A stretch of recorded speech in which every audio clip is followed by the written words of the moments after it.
It's crazy to think that 2025 marks Canelo Alvarez's 20th year as a professional prizefighter. He just was this legend coming out of Mexico, everybody talking about him, a Mexican with red hair and who is beating everybody. Not a TKO, a knockout. He started out as a 15-year-old kid just trying to put food on the table and is now one of the most successful athletes across all sports. Canelo Alvarez is obsessed with the sport of boxing. He's obsessed with winning. He's obsessed with legacy, creating history. Without a doubt, a talent from the word go. But his dedication to improving his skills and achieving heights that so few ever have and ever will is a credit to not just his team and his nation of Mexico, but the main man himself. He climbed out of the shadows of the pound-for-pound legends that he fought alongside during his youth, to now unquestionably being able to dine alongside them at the top table. An incredible fighter with crushing power, slick defensive skills, and an uncrackable chin. Here now, BLTV presents Canelo Alvarez's Greatest Hits. April 18, 2008. After 18 fights unbeaten, the then 17-year-old Canelo took on his biggest challenge to date, matching up with fellow undefeated Mexican prospect Gabriel El Rey Martinez.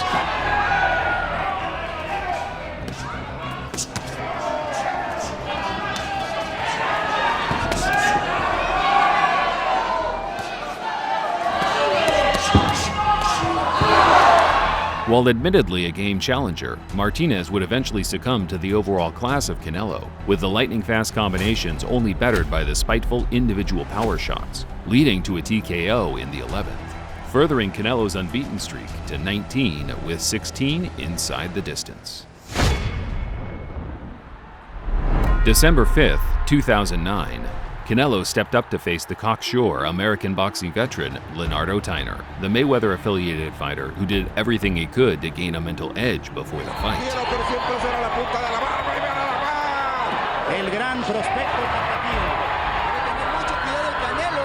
Tyner proved a tricky customer from the outset, not only being one of the first fighters to really stick it on Canelo, but also showing the mental fortitude and toughness to showboat his way through the inevitable Alvarez onslaught.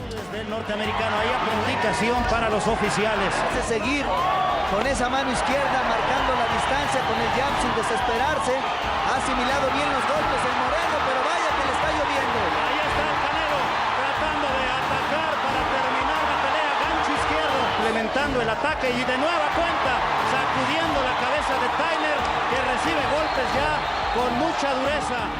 A competitive fight, but after 12 rounds, Canelo was the clear winner, retaining his North American Boxing Championship. September 18, 2010. Now campaigning at the 154-pound division, Canelo ventured over to America, challenging the former welterweight champion Carlos Baldomir, who was about as tough and durable as any aging fighter in the sport. Part of the narrative of the fight because Baldomir hasn't been knocked out in decades. Hard right hand for Alvarez. Imposing himself. Hard right hand by Alvarez. That one shook Baldomir. It was a very disciplined performance on Canelo's behalf, slowly picking Baldomir apart, waiting for the veteran to tire during the mid-rounds before he moved in for the finish. Alvarez 20 of 37. I think when you think of the speed of the top fighters in the welterweight division and the possibility that fighters from the 140-pound class. Baldomir has taken tremendous punishment. And this is dazzling. Down goes Baldomir on a rocket left hook. And the count is finished, and he knocked Baldomir out. Not a TKO, a knockout. A spectacular way for Canelo to announce himself to a broader spectrum of boxing fans, knocking out a man who had been competing at the top level and hadn't been KO'd for over 20 years. March 5, 2011. After 36 professional fights, Canelo was finally ready to challenge for his first world title, taking on the younger brother of Ricky the Hitman Hatton, Matthew, an always strong and game competitor, currently in the best form of his career. If he doesn't get a kick knockdown. Does Alvarez. Left hand to the chin, right hand to the nose, and some blood from Hatton's nose as Hatton digs in with a couple of hooks. Counter right by Alvarez. Matthew elected to try and outbox Canelo on the back foot, but the younger man was quite easily capable of closing the distance and putting together vicious combinations, landing his power shots at an alarmingly high rate, leaving his brother scared for what was to come from his ringside seat. You feel the will of Alvarez just wearing and wearing and wearing on Hatton. What a combination by Alvarez. Hatton's only been stopped once in his career. Fights back and eats a right hand. Canelo's assault to the body was key in allowing him to dominate the action down the line. Matthew made it to the final bell, but only just, as Canelo became the youngest champion in the history of the light middleweight division at just 20 years of age. May 5th, 2012, Canelo was attempting to make a fourth defense of his WBC light middleweight title, matching up against the former pound-for-pound star and future first ballot Hall of Famer, Sugar Shane Mosley. And part of you wonders if Canelo is showing a little bit too much respect for this version of Mosley. Or, now Shane comes back to the body himself. This is the intensity which has made him a star in Mexico. Mosley was able to hold his own and use some experienced roughhouse tactics to open up a cut on Canelo's eye early on. However, the younger, fresher Alvarez eventually found his rhythm and range, consistently snapping the head back of Sugar Shane, who was clearly becoming overwhelmed by not just the speed, but Alvarez's pinpoint accuracy. To activities, but when Canelo lands, he's knocking Shane's head back. Mosley showed great heart to make it to the final bell. Notwithstanding, Canelo had few issues throughout, reflected by the whitewash 119-109 scorecards. April 20th, 2013. Alvarez stepped up another level by challenging the undefeated WBA 154 title holder Austin Trout. Just couldn't land. Touch him on the chest there, but this is the distance Canelo needs to start landing. And there's a right hand that connects for Canelo. Flashes the jab, doubles up the jab in the rounds. Oh, a nice jab from Canelo. That stings Trout. Right hand. So what that? Oh, and a nice right hook there. And as is often the case when you have a conventional fighter, and there is Canelo dropping Trout with a straight right. Canelo was the much sharper fighter early on and was rewarded with a knockdown in the 7th that had Austin on Queer Street. The WBA champ responded well, however, droning forward, but a lot of his best work was either blocked or negated entirely by Canelo's slick upper body movement.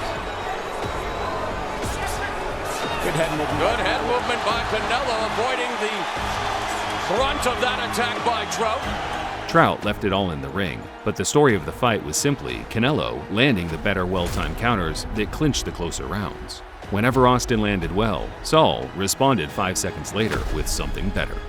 A close contest, but an albeit well-deserved unanimous decision victory. September 14th, 2013. In a fight billed as The One, Canelo put his 43-fight unbeaten streak on the line, facing up with the pay-per-view king and pound-for-pound best fighter in the sport, Floyd Mayweather Jr. Trying not to, and Alvarez is trying very hard not to. Nice counter left hook, though, by Alvarez. Well, Floyd being respectful of Canelo's power, too. Yes. He knows this is a strong kid. Canelo came out as the aggressor and had some relative success early on. However, his attacking style was quickly figured out by Floyd, who started picking Saul apart with counterpunches, leaving the Mexican visibly frustrated. Get him in a hold, and then he's going to have to be desperate. 1-2 combination there by Mayweather, connects to the right hand, and Canelo beginning to converse with Mayweather as he comes forward. Canelo sticks the jab and the right hand, and although he ate that right uppercut from long distance. It wasn't quite the whitewash some people make out today. I'd class it as more of a competitive schooling, as Floyd used his superior skills and notable fighting experience to win a fairly comfortable majority decision, dishing out Canelo's one and only loss in what would become a 17-year period as a professional boxer. March 8th, 2014. Canelo was back after the Mayweather defeat and was about pure business, matching up with the tough and rugged contender Alfredo Angulo in an anticipated all-Mexican clash. 1-2 combination, mental beating than a physical one as we go down the stretch here, round 2. You know, it makes you wonder if he can keep it up because it expends a lot. Punch combination by Canelo, but now comes Angulo with the multiple punch combination of its own. He's finally got Canelo backing up, but he's still ineffective. Was past the midpoint of round 5, and Canelo rocking the head with the right hand. 11% landed. That is not good. Double left hand lands. Like he is now. He'll Viva Mexico! This is now the toe-to-toe we've been looking for. There's a lead left uppercut and referee. Canelo stopped Angulo on his feet in the 10th, displaying incredible skills, not just offensively with his thudding combinations, but also defensively with highlight reel-worthy slips and counters. A gutsy performance from Angulo, a complete masterclass from Canelo. July 12, 2014, Canelo jumped straight back into the deep end, less than a year on from the Mayweather defeat, taking on the dangerous, slick, and hard-hitting boogeyman Landry Lara. Canelo said that, Lara's defense is basically his movement. That's really true. It's off balance though. Lara using just enough movement. Canelo unloads with a couple of right hands. There's a nice combination that culminated with a left hook to the body. Canelo came out as the clear aggressor, but that largely played into Lara's hands, as the Cuban was able to pick Saul apart with powerful counters on the back foot, albeit at a rate that was low enough to make each passing round a pick'em for the judges as the bout headed into the second half. Find Lara, left hook to the body. There's the body work by Canelo. As we are coming up on the final 60 seconds. There's a combination that scored for Lara. Will be partisan for you, but he's doing some good work. Beautiful combination.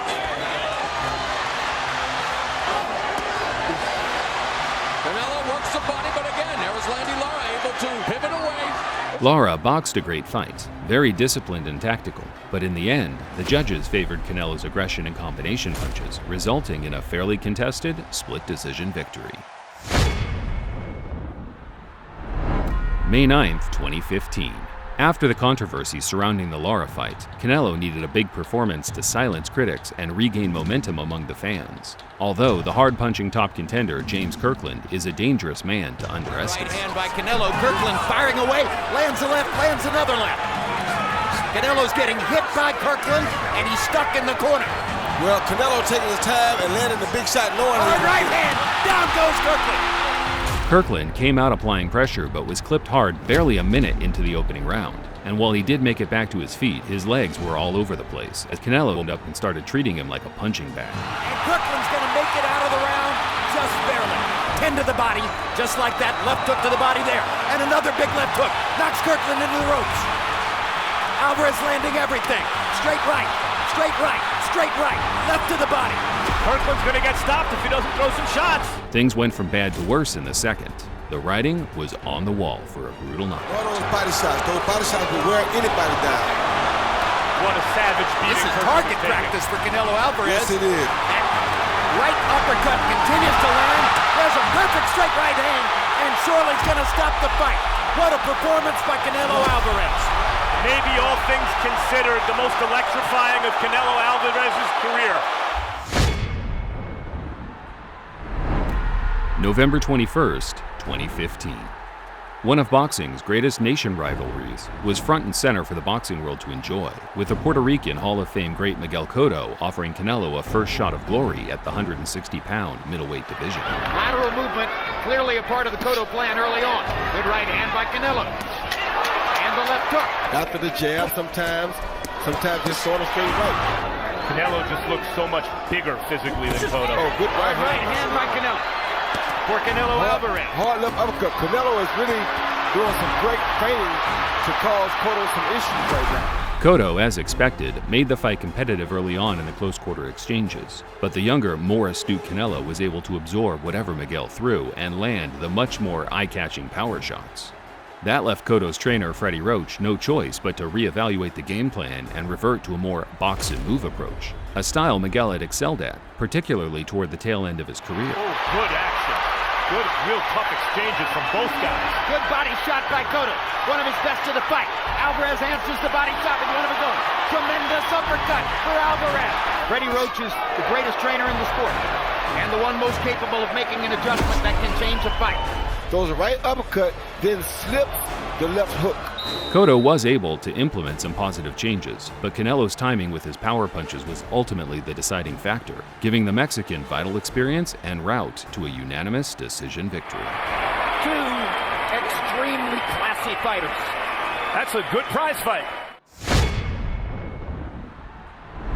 May 7th, 2016. Canelo made his first defense of his WBC middleweight title against a surprise challenger in Amir Khan. Hard right hand by Khan. They have to let the bigger guy know that they're in there with a real fighter. This is when Amir's movement has to be purposed. He seems to have quicker hands than feet. Amir had Canelo's family in tears at ringside as he was able to stun Saul with his striking speed and precision. Alvarez remained the calmest person in the building, however, and was able to land the odd counter in the first 3 rounds that appeared to take Khan's legs away momentarily. Because he won't beat Khan like this. Good right to the body from Canelo.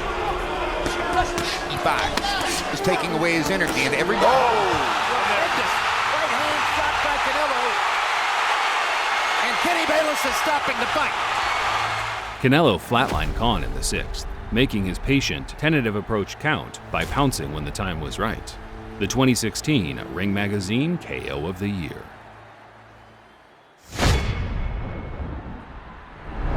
May 6th, 2017. Canelo attempted to make it a memorable Cinco de Mayo weekend by giving the fans an all-Mexican showdown, squaring off with the son of a legend, Julio Cesar Chavez Jr. Chavez being told by the referee to keep his punches up. He's in the rhythm, he's in this nice lovely little mode here. From Canelo. It's all Canelo. He's got to do something to disrupt his confidence and not allow him to throw punches like that. Punch of the fight so far. Great right hand from Alvarez. Alvarez was dominant, in complete control during the opening half of the fight, which was reflected by his reluctance to even rest on his stool during the interval periods. A stark comparison to the battered and bruised Chavez, whose father looked on with concern at ringside. Chavez. He's there for one reason. Oh, lovely.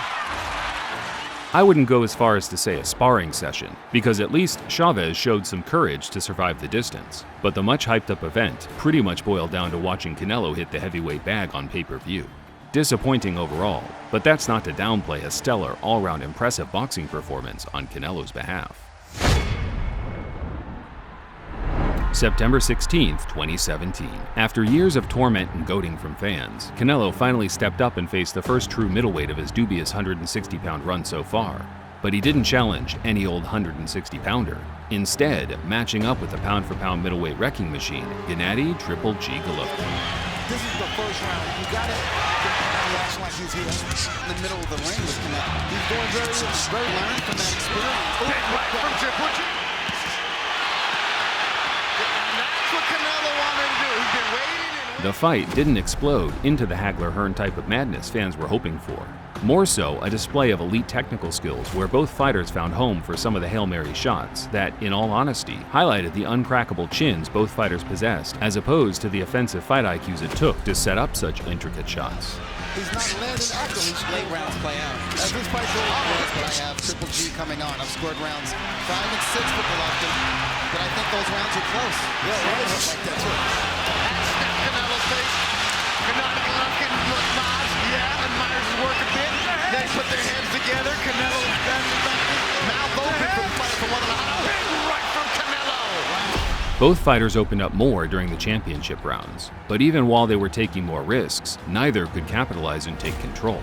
These were two equally matched fighters regardless of the pace they fought at, which was reflected by the judges scoring the fight a draw, an outcome both fighters felt hard done by, despite the majority of boxing fans feeling Triple G had done enough to win. September 15th, 2018. A year on from their epic first encounter, Canelo again matched up with who had now become his arch-boxing rival, Triple G, in order to once and for all settle the claim for not just 160 supremacy, but the assertion for the pound-for-pound #1 slot. Oh, good shot. Yes, he does. But good shot. Hard left hook by Canelo. Body shot by Canelo. He continues to lead in that category. He's not really used to that happening to him. Yeah, there's blood on his beard from that cut. But he lands his jab continuously. And it's It's all a matter of what do the judges want to look at. As Triple G lands a combination. Outside of being a competitive, closely fought bout, the second fight was different in many ways, as Golovkin tried to control the tempo and the distance with his crushing jab, and Canelo elected to try and break the older man down with a sustained assault to the body. Triple G with that stiff jab. Now lands a right hand again. Canelo comes back with his counter shots. Closed the show and knocked his guy out. Alvarez lands power shots in return. It's a Pier 6 brawl. Down the stretch they come. The fight was very much the tale of two halves, as Canelo's early control eventually succumbed to Triple G's incredible ring generalship. Both guys had their moments and landed some hellacious shots. This time around, the judges favored Canelo's work, which, after such a long drawn-out build-up, clearly meant more to Alvarez than any other win of his career thus far. May 5th, 2019. With the middleweight lineage on the line, Canelo faced the hard-punching former two-time middleweight champion Daniel Jacobs in what would go on to be Saul's last ever fight at the 160-pound limit. You know, I rarely see Sergio. Good hook to the head and a right hand from Canelo. Good clean right hand from Canelo Alvarez. A combination, bit of a flurry from Danny Jacobs. Good answer from Canelo. Now we mix it up. That hook landed by Canelo Alvarez. Now the exchange. Jacobs had some success in the championship rounds, but it was too little too late as Canelo cruised to a wide unanimous decision victory. November 2nd, 2019. Canelo stunned the boxing world by moving up not one, but two weight divisions to challenge the former pound-for-pound machine and current WBO light heavyweight champion, Sergey "Crusher" Kovalev. That was in 2016, and yet he's not opening up any news against Erislandy Lara. I thought Erislandy Lara in that fight landed. Outside the odd-slipping counter power shot from Canelo, Sergey was in cruise control and dominating the fight while still only appearing to be in second gear. This led head coach Eddie Reynoso to instruct his man to look for a knockout as, by now, too many losing rounds had passed. Final half of round 8. Here comes Canelo. Landed that hook. It's pretty clear cut. Easy to see his shots. Traditional, straight up the middle. Maybe not here tonight. Perhaps Canelo is winning these rounds as he comes out firing. Kovalev's not even committing to the... Here it is. Kovalev's hurt. Kovalev's down. Kovalev's out. It's over. That fast. There's fifth gear. Canelo is the light heavyweight champion of the world. When the chips were down, Canelo found it in him to land one of the most important punches of his career, keeping Kovalev down for over 10 minutes with a solid left hook, straight right combination, etching his name into the history books by becoming a 4-weight world champion along the way.